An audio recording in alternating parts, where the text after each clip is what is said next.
저는 50대 여성이고 평범한 가정주부입니다.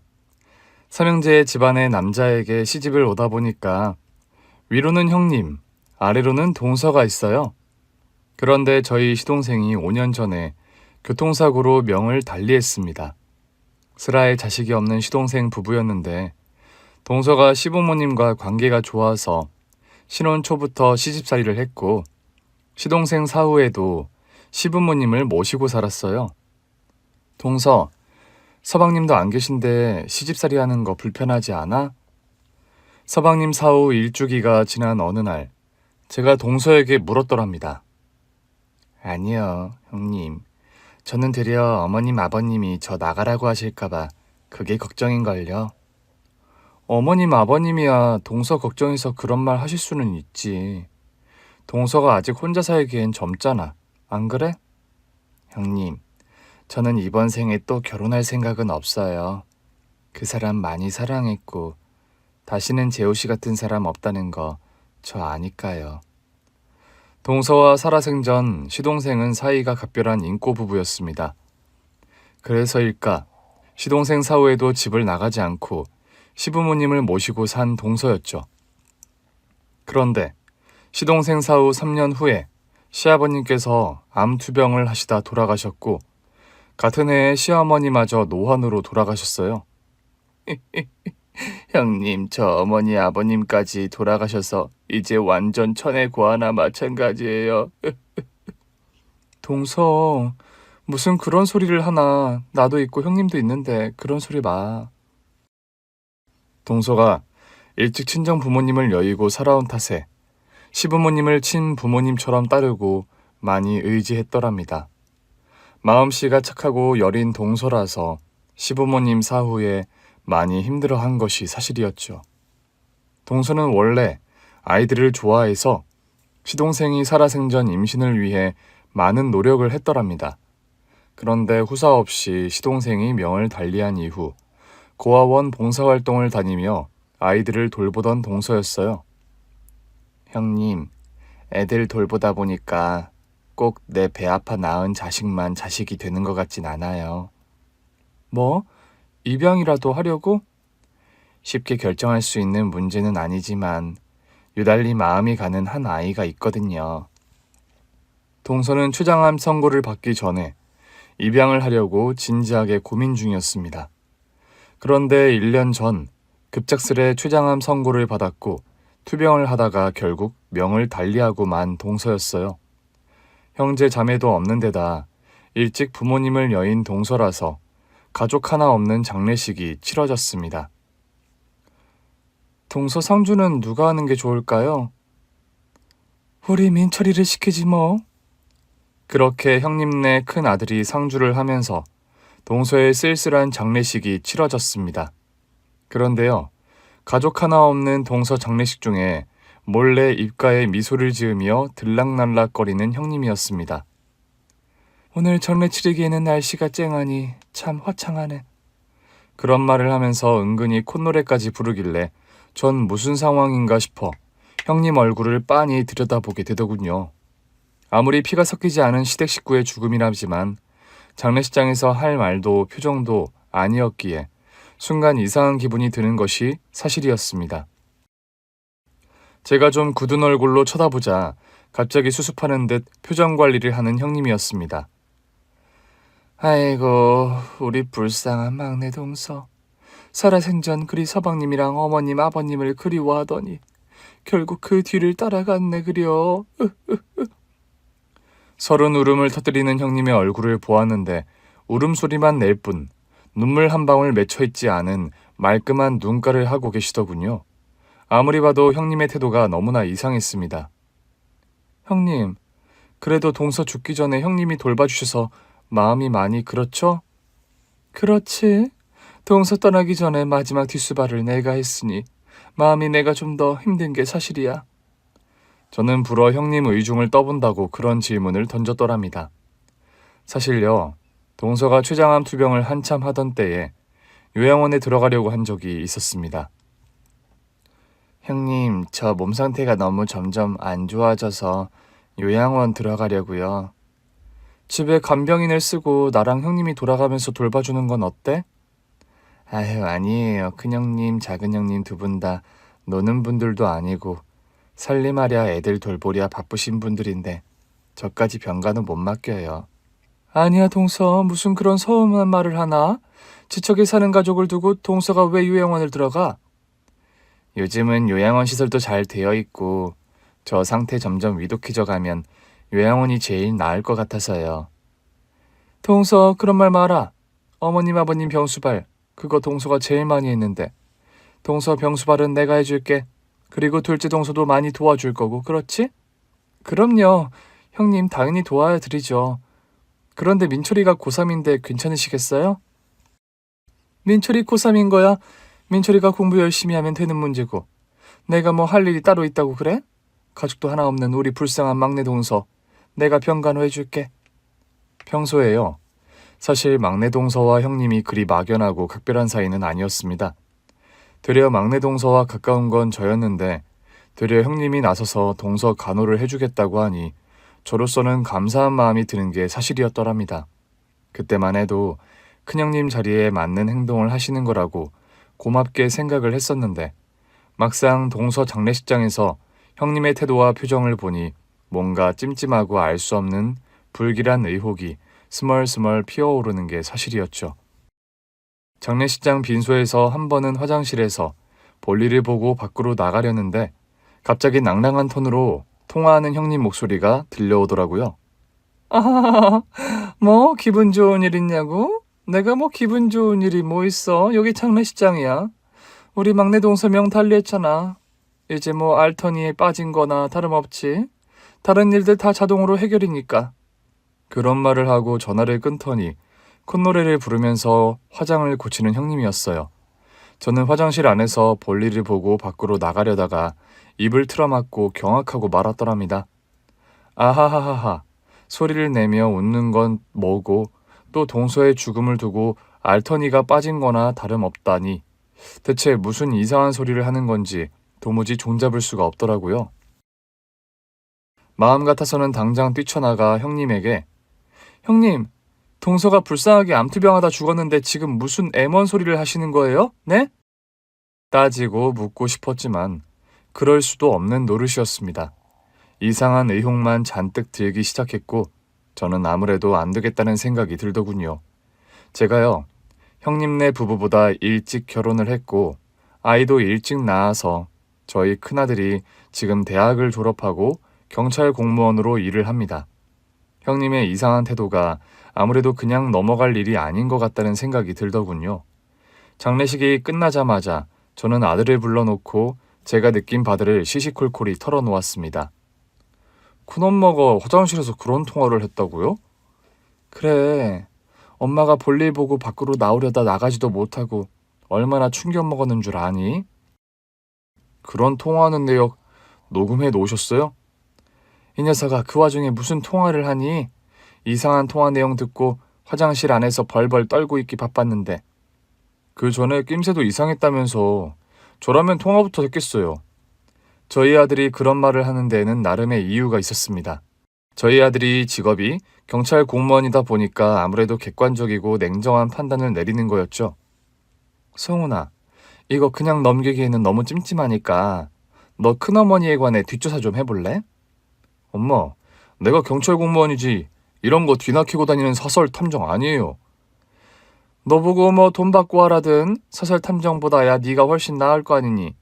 너 맨날 경찰서에서 하는 일이 수상한 범죄자들 조사하는 일 아니냐? 제 일이 그렇긴 하지만 큰엄마를 조사하려니까 좀. 아무래도 장례식장에서 싱긋거리면서 웃던 네 큰엄마 표정이 잊혀지지가 않는다. 뭐든 조사를 할 때 시작은 촉으로 시작하는 거긴 하죠. 엄마 얘기 듣고 보니까 그냥 넘길 일은 아닌 것 같네요. 그렇게 저는 형님이 수상해서 아들을 시켜 미행을 해봤더랍니다. 일주일도 지나지 않아 아들이 헐레벌떡 밤중에 저에게 전화가 왔어요. 엄마, 큰엄마요. 이거 보통 일 아닌 것 같아. 빨리 여기로 와보세요. 무슨 일이길래 그러니? 일단 여기 본가로 좀 빨리 와보세요. 아들은 동서가 명을 달리하기 전까지 투병하며 지냈던 시댁으로 저를 부르는 겁니다. 저는 무슨 일인가 싶어 한달음에 시댁으로 달려갔어요. 저희 시댁이요, 단독주택으로 마당이 있는 집입니다. 마당에서 창문을 통해 안방을 들여다볼 수 있는 구조이죠. 시댁 단독주택에 가보니까요, 아들이 마당 창문으로 안방을 들여다보고 있는 겁니다. 아들과 통화한 후 즉시 달려가 보니 참 그곳에서 아주 경악할 비밀이 밝혀지고 말았어요. 대체 무슨 일이길래 경악할 비밀이라는 표현까지 쓰냐고요? 도착해보니까요, 안방에서 형님이 혼자서 동서의 유품을 정리하고 있는 겁니다. 살아생전 동서가 멋쟁이여서 명품도 제법 있는 편이었는데 동서의 명품백과 구두 등을 본인이 챙기고 있더라고요. 그러면서 휴대폰 통화를 하는데, 마지막으로 돈 낼 물건 정리 다 했어. 이거 명품백이랑 구두랑 옷들 다 감자마켓에 판매하면 수천만 원 돈 또 나올 것 같은데? 호호호. 저는 형님이 그런 통화를 하는 걸 듣고 경악하고 말았습니다. 뒤이어 나온 형님의 말은 더 가관이었어요. 실은 오늘 여기 본가에 동서 휴대폰 챙기러 왔어. 아, 휴대폰이며 통장을 챙겨야 내가 대출받은 증거들 싹 다 없앨 거 아니야? 그런 통화를 하면서 콧노래를 부르며 동서의 명품 가방과 신발들을 챙기는 형님이었습니다. 안방 창문 너머로 저와 아들이 그런 전화통화 내용을 다 듣는 것도 모르고 형님은 뭐가 신난지 계속해서 콧노래를 부르고 있더군요. 아들이 저를 잠시 집 밖으로 데리고 나가더니, 엄마, 알아보니까요, 큰엄마가 작은엄마 아프실 때 대신 대출까지 받고 생명보험 명의니 뭐니 다 민철이 앞으로 돌려놨더라고요. 뭐라고, 형님이? 채무조사니 뭐니 싹 다 돌려봤는데 큰엄마 빚이 1억이 넘던데요? 아니, 가정주부인 형님이 뭐하느라 빚이 1억이나 된다는 말이냐? 저도 그게 이상해서 좀 털어봤는데 큰아빠 몰래 주식을 오래 하셨더라고요. 친정언니랑 같이. 그럼 아까 저 방 안에서 통화하던 게 형님 친정언니라는 말이야? 아마 그런 것 같아요. 엄마 촉이 맞았어요. 이거 예사일이 아니고요. 그냥 넘어갈 일도 아니에요. 그럼 지 주식하느라 생긴 빚 갚으려고 네 작은엄마 명의로 대출받고 생명보험 명의 다 이전했다는 거야? 네. 한 며칠 미행하면서 통화하는 내용, 그리고 큰엄마가 친정언니 만나서 하는 대화 다 들었어요. 증거로 녹음도 다 해뒀고. 아니, 세상에 어떻게 이런 일이. 작은엄마가 생명보험금 그거 고아원에 기부해달라고 나에게 누누이 말했던 건데. 엄마, 작은엄마가요, 돌아가시기 직전에 통증이 워낙 심해서 몰핀 주사 맞으셨잖아요. 그랬지. 상태 위독해지면서 통증이 잡히지가 않는 바람에. 그 주사 맞으면서 작은엄마가 기억 오락가락 할 때요, 그때 틈을 노려서 큰엄마가 대출받고 보험명의 다 돌리고 했더라고요. 아니, 사람의 탈을 쓰고 어찌 저런 짓을. 증거 확보 다 해뒀고 이제 빼박으로 죗값 치러야죠. 보험 관련 범죄 많이 보긴 했고 잡기도 많이 잡았지만 설마 우리 가족에게 이런 일이 발생할 거라곤 생각도 못했어요. 엄마는 너에게 들으면서 도저히 믿기지가 않는다. 어찌 세상에 이런 일이 있단 말이니? 다리가 후들거리고 심장이 벌렁거려 저는 숨이 쉬어지지 않을 지경이었습니다. 그때였어요. 경찰차 한 대가 사이렌 소리를 내면서 시댁 단독주택 앞에 와 서더군요. 성훈아, 경찰차 네가 불렀어? 네. 아무리 봐도 피해 금액이 커서 도주 우려가 있거든요. 구치소에 수감 상태로 조사받으셔야 할 겁니다. 요란한 경찰차 소리를 듣고 형님이 집 밖으로 영문을 모르겠다는 표정으로 나오는 겁니다. 아닌 밤중에 웬 경찰차야? 동서 성훈이랑 마당에서 둘이 뭐하고 있어? 도둑고양이도 아니고? 도둑고양이요? 진짜 도둑은 형님이잖아요. 큰어머니, 보험 사기와 대출 사기로 긴급 체포합니다. 변호사를 선임할 수 있고 묵비권을 행사하실 수 있어요. 아니, 이것들이 사람을 뭘로 보고 도둑으로 몰아? 성훈이, 네 직업이 경찰이라고 함부로 큰엄마도 막 잡아가도 되는 건 줄 아니? 큰엄마, 제 직업이 경찰인데 하물며 막 잡아가는 거겠습니까? 그런 말을 하면서 형님을 무섭게 째려보는 아들이었습니다. 그 순간의 눈빛만큼은 제 아들이 아니라 직업 경찰관의 예리함과 카리스마가 그대로 느껴지는 살벌한 눈빛이었습니다. 어떻게 다른 사람도 아니고 형님이 불쌍한 동서 상대로 그런 짓을 벌이세요? 네? 동서까지 대체 뭘 한다고 그렇게 함부로 짓거리는 거야? 자세한 건 경찰서 가서 조사 받으시면서 말씀하세요. 여기서 이렇게 실랑이 할 필요 없는 일입니다. 경찰차에서 아들의 동료들이 내렸고 형님에게 수갑을 채워서 경찰차에 연행해 갔습니다. 성훈이 너 감히 내 손목에 수갑을 채워? 저는 절차대로 일을 처리하는 것일 뿐이에요. 너 이 자식, 큰엄마를 이따위로 대우해서 네가 무사할 것 같니? 큰아버지랑 우리 민철이가 널 용서할 것 같아? 용서는 작은 엄마에게 받으셔야죠. 판단은 재판통에서 판사에게 받으시고요. 동서라도 뭐라고 좀 말을 해봐. 억울하게 내가 수갑까지 채워져서 끌려가는데 왜 아무런 말도 안 하고 구경만 하고 있는 거냐고? 형님이 지은 죄 다 알아버렸으니까요. 어떻게 동서 상대로 그런 짓을 벌이셨어요? 네? 억울한 건 난데 동서가 왜 울어? 울고 싶은 건 나라고. 야 이것들아, 내가 누군 줄 알고 나 대학 교수 사모님이야. 이 수갑 풀지 못해? 끌려가며 아주 동네 떠나가라 소리를 지르면서 난동을 부리는 형님이었습니다. 사실 저희 큰아주버님이요, 대학에서 학생들을 가르치는 교수님입니다. 국내에서 박사 학위까지 받아서 운 좋게 겸임교수 자리를 꿰찬 분이죠.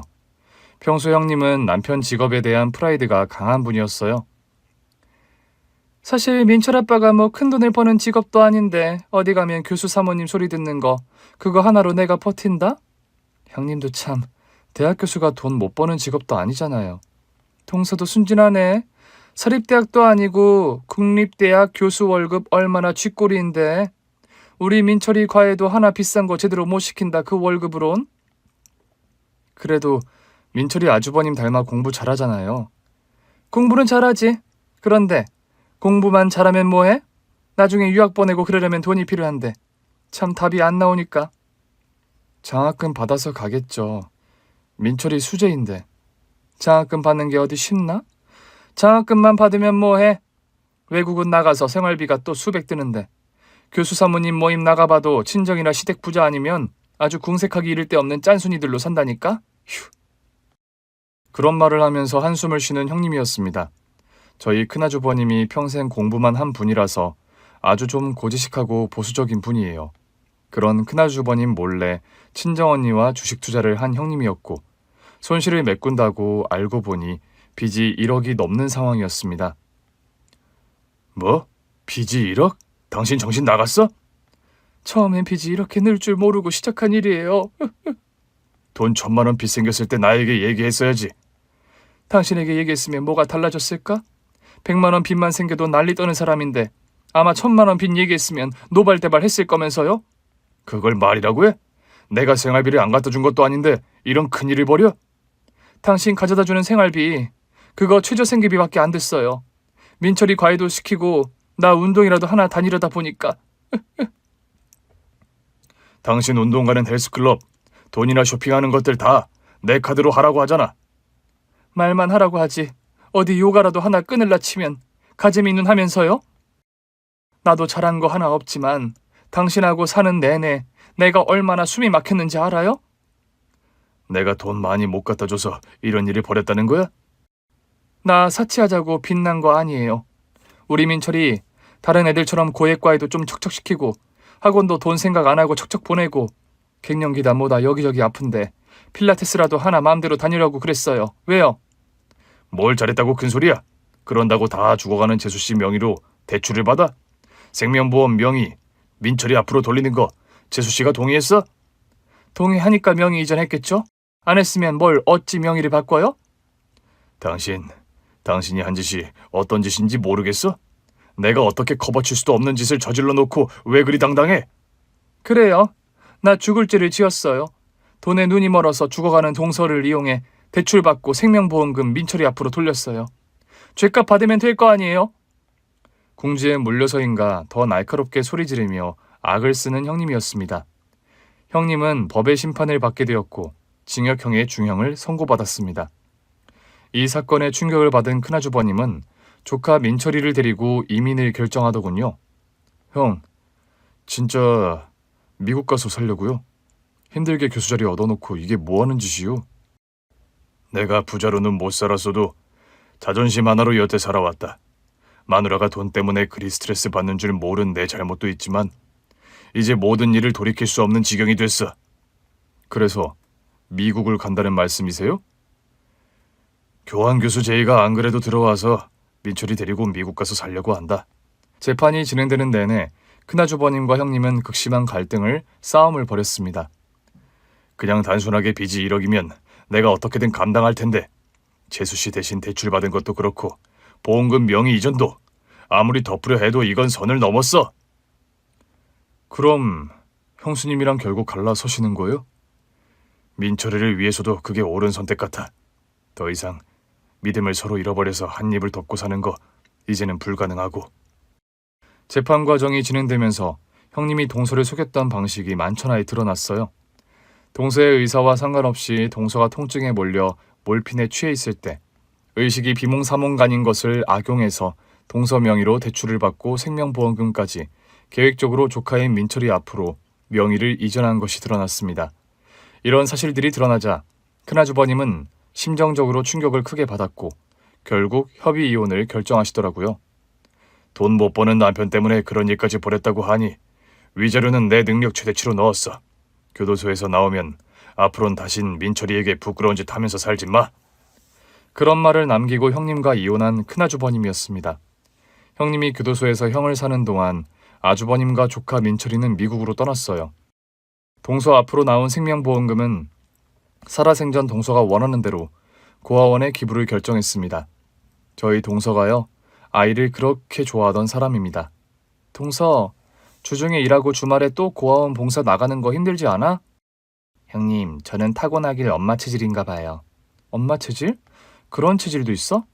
가게 일로 종일 시달리다가 딱 쓰러질 것 같다가도요. 고아원 가서 애들 웃음소리 들으면 사르르 피로가 풀리거든요. 참, 동서랑 많이 친해진 아이가 있다면서?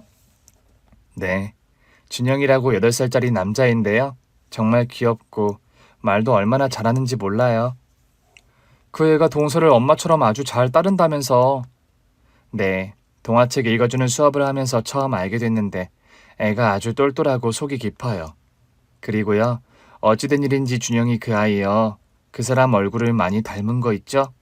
뭐? 혹시 서방님 말하는 거야? 네. 처음 준영이라는 아이 봤을 때 눈길이 갔던 게 죽은 현석 씨를 너무 닮아서였어요. 그런 이유로 준영이라는 아이와 친해진 건 아니지만요. 동서, 입양하기로 한 마음 굳혀가는 거야? 네. 사실 제가 마음으로는 100번도 그 아이를 더 입양했는데 망설이게 된 게 아빠 자리가 없다는 거였어요. 서방님 안 계신 것 때문에? 네. 아무리 입양이라지만 입양되는 아이 입장에서는 양부모가 생기는 건데 엄마만 있고 아빠 자리가 없다면 그 아이 입장에서 과연 좋을까 그런 생각이 들어서요.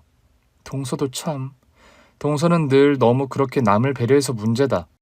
물론 아빠 자리, 엄마 자리 다 있으면 좋겠지만 그래도 고아원서 잘하는 것보다는 훨씬 낫지 않아? 그럴까요? 제가 아이를 예뻐하고 엄마가 되고 싶다는 욕심에 영양도 안 되는데 엄마 역할 하겠다고 했다가 아이한테 피해라도 줄까 봐서요. 그런 말을 하면서 눈시울을 붉히는 동서였습니다. 그런 말이 어딨어 동서. 내가 볼 때 동서는 정말 100점짜리 엄마가 될 사람인걸? 형님 보기엔 그래 보이세요 제가? 그럼 물론 서방님이 계셨다면 더 좋았겠지만 일찍 떠나버리셨는 걸 어째. 동서 혼자 외롭게 사느니 동서에게 아들이 생기면 훨씬 덜 외롭고 좋을 것 같은데 나는? 형님 말씀 들으니까 괜히 힘이 나네요. 저 한번 입양 절차 제대로 알아봐야겠어요. 동서는 그렇게 입양을 거의 결심하고 있던 차에 어느 날 갑자기 추장한 말기 판정을 받았던 겁니다. 동서가요, 원래 애견 미용샵을 운영했습니다. 그런데 미용샵에서 갑자기 급격한 복통을 호소하며 자리에서 쓰러진 동서였어요. 저는 그날 집에서 구운 쿠키를 동서에게 좀 가져다 준다고 가게에 들렀다가 쓰러진 동서를 발견했습니다. 동서 왜 그래? 정신 차려봐. 형님 배가 죽을 것 같이 아파요. 얼굴이 파리하게 변해서 식은땀까지 흘리며 끙끙대는 동서였습니다. 당장 119 구급차를 불렀고 병원 응급실로 실려간 동서는 여러 가지 검사를 받았습니다. 췌장암 말기입니다. 뭐라고요? 갑자기 암이라니 그게 무슨 말이세요? 근래에 건강의 변화나 이상을 못 느끼셨나요? 요즘 운동을 새로 시작해서 살이 좀 빠졌다고는 했는데 딱히 아픈 데는 없던 걸로 아는데요. 암이라뇨? 췌장암이 좀 그런 암입니다. 발견되기 전까지 자각 증상이 거의 없어 나와서 젊은 분들은 더 발견하기가 힘이 든 암이죠. 췌장암 말기이면 우리 동서 치료법은요? 요즘은 암에 걸려도 항암 치료 잘 받고 수술 받으면 다들 오래 산다던데 우리 동서 괜찮은 거죠, 선생님? 죄송합니다. 암이 이미 다른 장기에까지 전이가 많이 되어서 항암 치료나 수술적인 요법이 별로 의미가 없는 상태입니다. 뭐라고요? 마음의 준비를 하시고 남은 기간 가족분들과 편안하게 시간 보내시라고 말씀드리고 싶네요. 좋은 말씀 못 드려서 죄송합니다. 암 선고를 받은 동서는 되려 담담했습니다. 동서 이 일을 어째 겨우 40 넘은 지 얼마나 됐다고 암이라니. 그러게요. 태어날 때는 순서가 있어도 세상 떠날 때는 순서가 없다더니 제가 딱 그 짝이네요. 동서, 우리 그래도 포기하지 말자. 다른 병원도 가보고 안 되면 자연치유나 민간요법 그런 거라도. 두세요, 형님. 애매한 병명도 아니고 췌장암 말기라는데 무슨 다른 수가 있겠어요. 동서, 그래도 아직 포기하기엔 동서 나이가 너무 어리잖아. 형님, 저 사실 우리 이 세상 떠나고 어머님 아버님까지 돌아가셨을 때 속으로 기도했어요. 무슨 기도를 했다는 거야? 형님, 아시다시피 전 남편과도 금슬이 좋았지만 어머님 아버님을 친부모님 이상으로 따르고 의지했어요. 그거야 나도 잘 알지. 신혼 때부터 줄곧 두 분 모시고 잘 살아온 게 동서인데 살뜰한 딸 노릇까지 하면서. 저에게는 하늘이던 남편이 어느 날 갑자기 교통사고로 명 달리하더니 몇 년 주기로 어머님 아버님마저 떠나시니까 솔직히 세상 살 맛이 안 났어요. 미안해 동서. 그런 동서 빈자리를 나도 모르던 게 아닌데 내가 좀 더 신경을 바짝 썼어야 했는데 내가 무심했다. 아니요, 형님께 그런 말을 드리려고 했던 게 아니라요. 사실 매일 기도했더랬어요.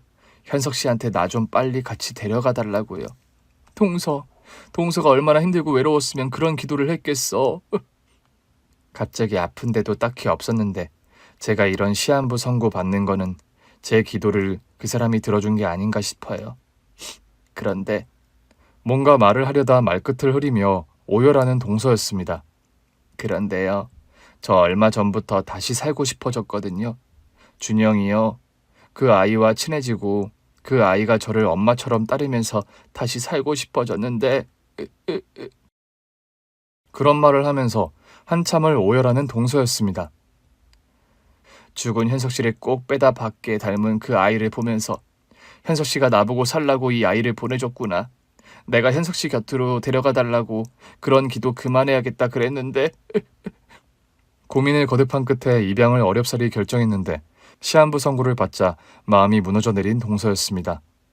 그나마 다행인 건 준영이에게 입양에 관한 말을 안 꺼냈다는 거예요. 하마터면 지키지도 못할 약속을 그 어린애에게 할 뻔했어요. 동서가 아프고 싶어 아픈 것도 아닌데 그만 자책해, 응? 시한부 선고 받고 보니까 제일 마음에 걸리는 게 그 아이예요. 매주 내가 봉사 오는 날만 기다리는 아이인데 이제 그마저도 못하게 되면 얼마나 실망할 거예요. 동서, 걱정하지 마. 건강 많이 나빠지기 전까지는 동서가 계속 봉사활동 나가면 되고 또 동서가 못 가게 되면 내가 계속 봉사활동 나가서 그 아이 돌볼게. 형님, 정말이세요? 그래, 내가 약속할게. 동서처럼 잘은 못 해주겠지만 그래도 준영이 그 아이 고아원 나오는 날까지 내가 바짝 신경 쓰고 들여다볼게. 고마워요, 형님. 투병을 하면서 아주 위독해지기 전까지 동서는 주말마다 고아원 봉사를 계속해서 이어갔습니다. 동서, 오늘은 컨디션이 많이 안 좋아 보이는데 봉사 나가도 괜찮겠어? 네, 힘들면 조금만 있다가 오죠 뭐. 그래, 그럼 동서 혼자 보내느니 나도 같이 가자. 형님 번번이 저랑 고아원 봉사 동행해 주셔서 감사해요. 내가 동서 아픈데 해주는 것도 별로 없이 이런 거라도 도와줘야지, 안 그래? 저는 큰형님이나 작은형님이 있어서 너무 다행이에요. 두 분 안 계셨으면 쓸쓸하게 요양원 신세 졌을 텐데요. 파리한 얼굴에 그런 말을 하면서 고맙다는 표정으로 제 손을 꼭 잡던 동서였습니다. 그런 동서를 상대로 대신 대출을 받게 하고 생명보험금을 가지고 장난을 친 형님의 행동이 용서가 안 되는 게 사실이었죠. 아무리 돈 앞에서 눈이 돈다지만 형님 진짜 너무하셨어. 그러게 말이다. 돈이 뭐길래 그런 짓까지. 동서가 힘들게 일해서 보험금 붙던 거 다 아시던 양반이 어찌 그런 생각을 했을까? 재수씨가 억측스럽고 알뜰했지. 저희 동서가요. 사실 가정 환경이 불우한 편이었습니다. 고아원에서 나고 자란 정도는 아니었지만 거의 부모님이 계시지 않은 상황에서 성장을 했어요. 저희 동서가 5살 되었을 때 동서의 친어머니가 돌아가셨다고 합니다. 동서의 친아버지는 재혼을 하면서 동서를 데리고 온다고 해놓고 동서를 자신의 여동생 집에 맡겼는데 영영 데리러 오질 않았다고 합니다. 우리 아빠가요. 재혼하더니 새엄마 치마폭에 휩싸여서 새엄마가 날 데리고 오면 이혼한다고 엄포를 놔서 날 큰고모 집에 버리다시피 하신 거예요. 세상에, 아무리 세부인이 좋아도 그건 동서한테 너무 못할 짓이었잖아. 제가 어려서 그 사실을 모르고 큰고모 집에서 눈칫밥을 먹으면서 맨날 아빠한테 전화해서 졸라 떨었어요. 뭐라고? 동서 데려가라고? 네. 제가 8살 딱 고아원에 준영이 만할 때였어요. 동서에게서 가끔 듣게 되는 유년 시절 이야기는 눈물 없이 들을 수 없는 가슴 아픈 사연들이 많았습니다. 나 우리 아빠 집에 갈래요. 네가 지금 거기 갈 상황이 아니라고 몇 번이나 말하니. 고모는 내가 고모 집에 사는 거 싫어하잖아요. 우리 아빠가 보내주는 돈 때문에 어쩔 수 없이 저 데리고 사는 거라고 하시는 거 다 들었어요. 아니 어린 계집애가 누굴 닮아 이리 맹랑해? 나도 고모 집에서 사는 거 싫어요. 어린 동서는 고모네 집에서 눈칫밥 먹으며 사는 일에 질려서 하루는 무작정 아빠가 사는 집에를 찾아갔더랍니다. 버스로 7정거장 거리였는데 한두 번 고모 손을 잡고 가봐서 가는 길을 기억해둔 상태였죠. 아빠가 새엄마와 사는 집에 도착했는데 집 마당에서 아빠와 새엄마, 아빠가 재혼해서 낳은 어린 동생이 마당에서 고기를 구워 먹고 있더랍니다. 동서는 서러운 마음에 마당 문을 열고 들어가서 아빠에게 와락 안겼대요. 아빠, 나 이제 고모 집에 살기 싫어요. 아빠랑 살래요. 아니 명아야, 너 연락도 없이 여기로 오면 어떡해? 당신 고모한테 연락받은 거 없었어요? 그때 아빠네 집으로 고모가 다급하게 전화가 왔고 자초지종을 전해들은 아빠와 동서의 새엄마였다고 합니다. 명아, 너 잠깐 대문 밖에 나가 있어라. 동서는 훌쩍이면서 대문 밖에 나가서 기다리고 있었대요. 그런데 문득 안에서 아빠와 새엄마가 하는 말이 궁금했던 동서는 마당 안으로 들어가 집 안에서 하는 말을 몰래 엿들었답니다. 당신 딸 고모 집서 초등학교 때까지 키운다면서요? 애가 아빠 찾아오는 걸 어쩌라고. 나 지금 우리 동석이 돌보기도 힘에 부친데 당신 딸 명화까지 나보고 키우라는 거예요? 애 한 명 키우나 둘 키우나 뭐가 다르다고 당신은 그래? 당신이 그럼 한번 애를 키워봐요. 하나 키우는 거랑 둘 키우는 게 같은지 다른지요? 명화를 지금부터 집에서 같이 키워야 점점 가까워지기라도 하지.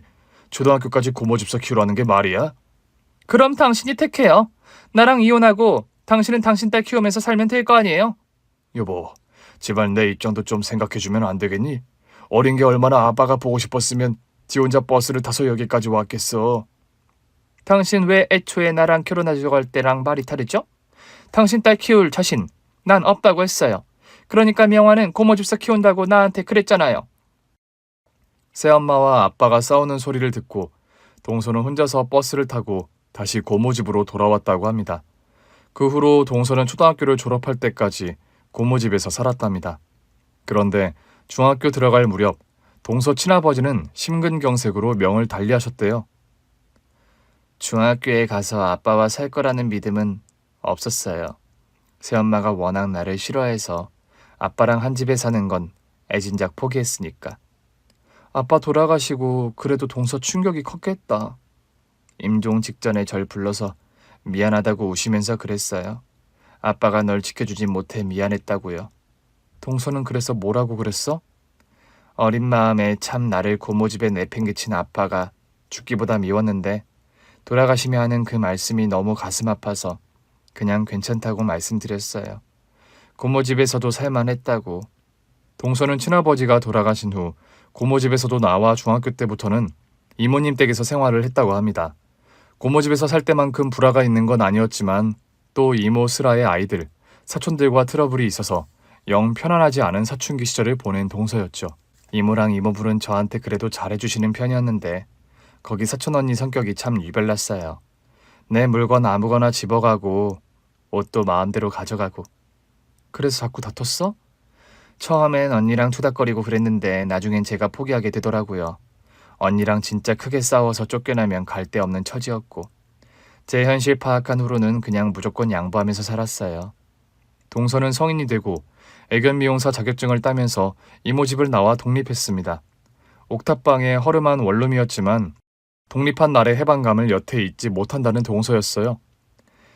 그날 그 비좁고 허름한 옥탑이 생긴 날 얼마나 기분이 좋았는지 몰라요. 그렇게 부모님 사랑, 따뜻한 가정의 울타리를 모르고 자란 동서라서 누구보다 빨리 행복한 가정을 꾸리고 싶다는 열망이 강했다고 합니다. 애견 미용샵을 우연히 친구와 함께 방문했던 시동생과 사랑에 빠졌고 20대 중반의 어린 나이에 결혼을 결정한 동서였지요. 그렇게 시집 온 동서는 시부모님의 사랑을 듬뿍 받았습니다. 불우한 가정 환경이고 사랑받지 못한 유년기를 지낸 동서라서 성격에 뭐가 나 있지 않을까 하던 시어머니의 기우와는 달리 동서는 타고난 성품 그 자체가 따뜻하고 살가운 사람이었어요. 시부모님 역시 인품이 넉넉하신 분들이라 외롭게 자란 동서를 따뜻하게 품어주셨고 동서는 때로 형님과 제가 질투를 할 정도로 시부모님의 사랑을 독차지하며 문제없는 시집살이를 했습니다. 그렇게 행복한 결혼 생활을 했던 동서였는데 시동생을 불의의 교통사고로 여인되다 시부모님까지 몇 년 사이에 한꺼번에 잃어버려서 상실감이 무척 큰 게 사실이었습니다. 형님, 인생에서 꼭 제일로 원하는 건 하느님이 잘 안 주신다더니 제가 꼭 그런 것 같아요. 그게 무슨 말이야, 동서? 전 어릴 때부터 큰 욕심 없었거든요. 나중에 내 밥벌이 성실하게 하면서 따뜻한 가정의 울타리 일궈서 포근하게 사는 거요. 남편이랑 애들 다복하게 낳아 그리 사는 게 유일한 소원이었는데 그 소원 하나를 안 들어주시네요, 하느님이. 그런 말을 하면서 눈물을 글썽이는 동서였습니다.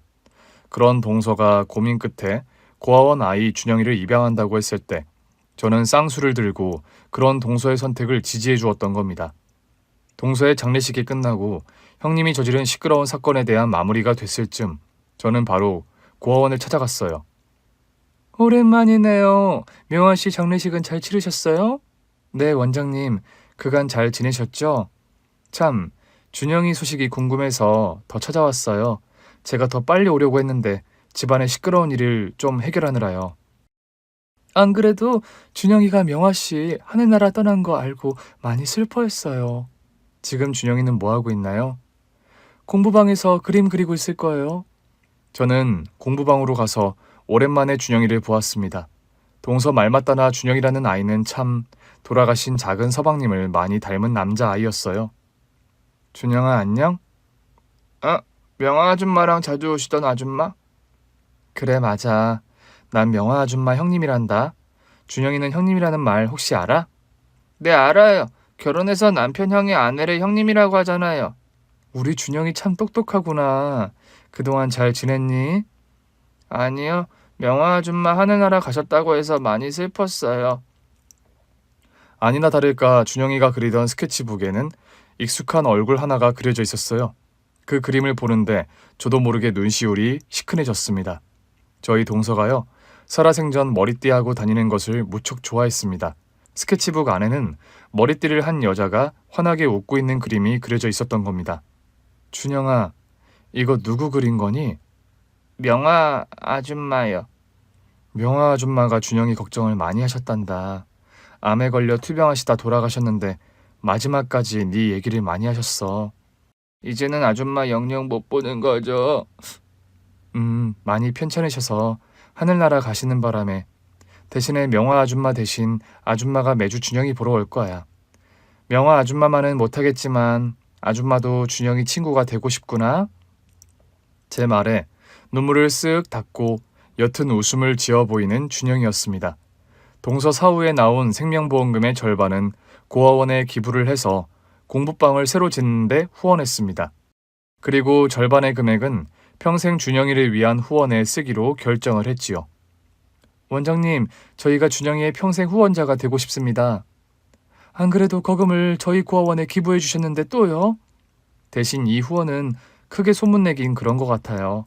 아이들 전체를 위한 기부가 아니라 어찌 보면 지극히 개인적인 차원의 기부라서요.